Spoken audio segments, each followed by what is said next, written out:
Mayroong isang malaking revelasyon sa mga nagdaang araw na isa pala itong Golden State Warriors sa mga tumawag patungkol kay LeBron. Ngayon kung gayon man nga ating pag-uusapan mga idol kung ano nga ba ang maitutulong nitong si LeBron sa Golden State Warriors kasama si Stephen Curry. Bilang isang malalaro doon sa Los Angeles Lakers, si LeBron ay nag-average ng 27 points per game. Mayroong 7 rebounds, 7 assists at kanyang numero po mismo ang kanyang maibibigay sa Golden State Warriors. Sa numero pa lang ay paldong-paldo na ang Golden State Warriors at sa Stephen Curry. Ngayon pangalawa, perfect fit itong si LeBron kay Steph. Ang kakayahan ni LeBron na makadrive, makapenetrate, makagawa ng spacing ay malaking benefits na yun para kay Stephen Curry mga idol. Hindi lang din po magaling sa on-ball itong si LeBron, maging off-the-ball man ay eksperto siya. Kaya pwede niyang i-explore ang mga bagay-bagay na yan kung kasama niya si Stephen Curry. Actually, ang chemistry ay hindi na problema sa kanila. Sa mga nagdaang all-star kung saan sila magkasama, walang kaproblema-problema itong si Stephen Curry at si LeBron patungkol sa kanilang koneksyon. Kaya dyan pa lang ay paniguradong malakas na itong Golden State Warriors at siguradong lalakas pa sila.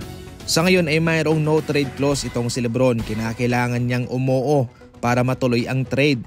Pwede rin po niyang tanggihan ang anumang trade na hindi niya gusto. Ngayon kung trade ang ating pag-uusapan, paniguradong hihingi po ng maraming asset ang Lakers. Pero kung magkakaroon ng buyout sa pagitan ng Lakers at ni LeBron, ay pwede siyang makuha ng kahit na sino mang team na gusto niyang puntahan na walang pinapakawalang asset.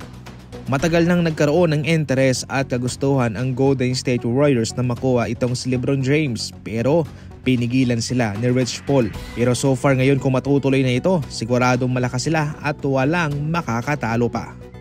Sa ibang mga balita naman, sinabi mismo ni Andre Iguodala sa isang programa niya na ang pasimuno naman sa load management ay itong Spurs.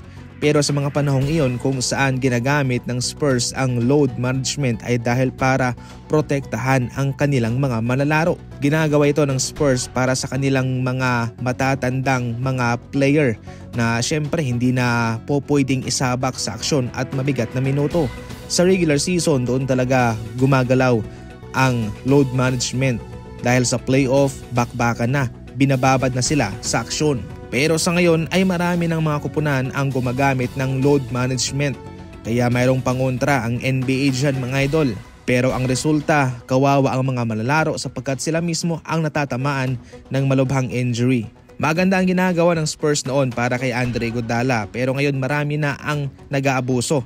Kaya hindi rin natin masisisi ang NBA na kanilang tinapatan ito ng 65-game rule para pilitin ang isang player na maglaro kahit na at least 65 para maging eligible din siya sa award na magkakaroon ng epekto sa kanyang future contract o offer na matatanggap. Pero sa huli, malaki man ang kontrata mo pero masisira naman ang iyong career. Dahil kapag tinamaan ka ng malubhang injury, hindi mo alam kung ikaw ay makakabalik pa ba 100% sa dati mong laruan.